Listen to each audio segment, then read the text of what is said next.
პატარა გამახსენდა ოჯახი. იქ ერთები, კაცო. აი ზუსტად ანალოგიური სიტუაცია. მე საერთებიო. სუფრაზე ხდება რა ეს ამბავი. მამა ელოდება თანამშრომლებს რაღაც თანამდებობაზე მუშაობს და ცოლს უთხრა გაშალე პორმალელიო დღეს საღამოს მოდიანო სტუმრებიო ჩემი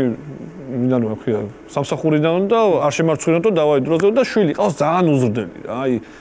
უკიდურესად უზრდელი ბავშვი ყავს რა და ანუ ოჯახზე ყვებით თქვენ ოჯახზე ყავს მე ერთი მაქვს კიდე ისეთი და მომეს უბრალოდ სუფრაზე რო იყო მაგიტო და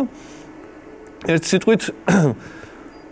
შვილო მოდიო ჩემთანო ერთ წუთიო მივიდა რა არისო მამაო და იცოდეო რა დღესო სტუმრები რომ მოვლენო ჩვენთანო გეხვეწებიო რა სუფრასთან რომ დაждდებიო რაღაცო ხმა არ მოიღო არ შეიგინო არაფერი არ თქო რა და კარგიო მამიო კარგიო ხო და აჰაო შენ უნდა 50 ლარიასო გჩუქნიო მაგის გამო და აბა შენ იცო დღესო არ შემარცხინო და კარგიო 50 ლარი ჩაიდო რაღაცელი ამბავიას ხტივს და მოვიდნენ ხა დაჟინე სუფრაზე რაღაც აქეთ ურიქით თური და ეს ბავშვი ცხოზის და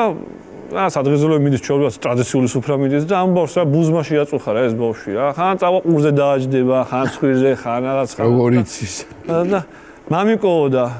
მამიკო და რა იყო შვილო და აჰა შენ 50 ლარი და ამბუს უნდა აი ხო და ეხა